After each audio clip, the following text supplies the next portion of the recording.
আসসালামু আলাইকুম সবাইকে।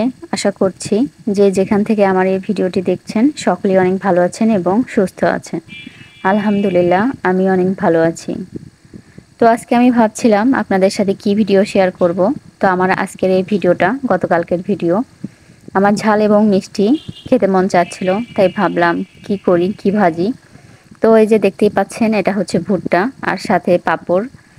তো মনে করলাম এগুলো অনেক দিন হয়ে যাচ্ছে, এগুলো এমন ঘরেই পড়ে আছে, তাই ভুট্টাটা নিয়ে নিলাম। এগুলোই আজকে ভাজবো এবং এটাই নাস্তা হিসেবে আজকে খাবো।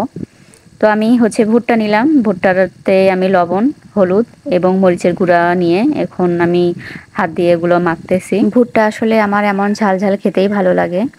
এটা যদি আমি মনে করতাম যে তেলে দিয়ে তারপর আমি লবণ, হলুদ আর মরিচের গুঁড়া ছিটিয়ে দিব, আমি তাও করি, সেভাবেও ভাজি। আজকে ভাবলাম দেখি এভাবে একটু করি। আর এমনিতেই যদি ভুট্টা ভাজতাম ওই রকমভাবে আমার ভালো লাগে না, তাই এমন বেশি বেশি ঝাল দিয়ে করলাম। এটা আমার বেশি খেতে ভালো লাগে। আপনারাও অবশ্যই বাসায় ট্রাই করবেন এবং কেমন লাগে সেটাও আমাকে কমেন্টে জানাবেন। তো এখন আমি চুলাটা অন করে নিলাম আর চুলাতে কড়াই বসিয়ে দিয়েছি, তেল দিলাম। এখন আমি ভুট্টাগুলো ভেজে নিব। তবে ভুট্টার আগে আমি ভাবছি যেহেতু তেল বেশি নিয়েছি তাই পাঁপড়গুলোই আগে ভাজবো, কেননা বেশি তেলে পাঁপড়টাই বেশি ভালো হয়। তাই পাঁপড়টা আগে নিলাম, তারপর ভুট্টা ভাজবো। তবে এই রান্না করতে গিয়ে এক হাতে কড়াই ধরা, এক হাতে মোবাইল ধরা, আরেক হাতে হচ্ছে রান্না করা, এটা আমার কাছে খুবই বিরক্ত লাগে। কিন্তু ওই যে আপনাদের সাথে আমি কি ভিডিও শেয়ার করব, কিছু একটা তো শেয়ার করতে হবে, তার জন্য করি আমার এই কষ্টটা।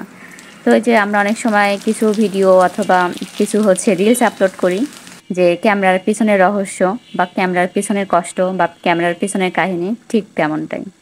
তো যাই হোক, তারপরও আমি ভিডিওটা করে নিয়েছি। তো এখন এই যে পাঁপড়গুলো দিলাম, পাঁপড়গুলো দেখেন কি সুন্দর লাগতেছে, অনেক কালারফুল। আর রান্নাঘরে ভিডিও করতে গেলে কিছু একটা যদি নোংরা থাকে সেটা কিন্তু ভিডিওতে অনেক খারাপ দেখায়।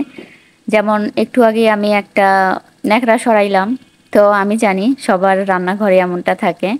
তো ওগুলো যদি ভিডিওতে আসে কেমন খারাপ লাগে দেখতে, তাই ওটা আমি সরাই নিলাম।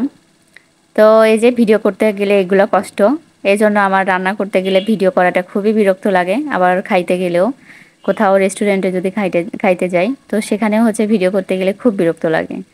কেননা হয় না, একা একা হচ্ছে এত কিছু করা যায় না। এক হাতে মোবাইল, আরেক হাতে খাওয়া দাওয়া, আরেক হাতে হচ্ছে রান্না বান্না সম্ভব হয় না। তো যাই হোক, আমার হচ্ছে এই তো পাঁপড় ভাজা হয়ে গেছে।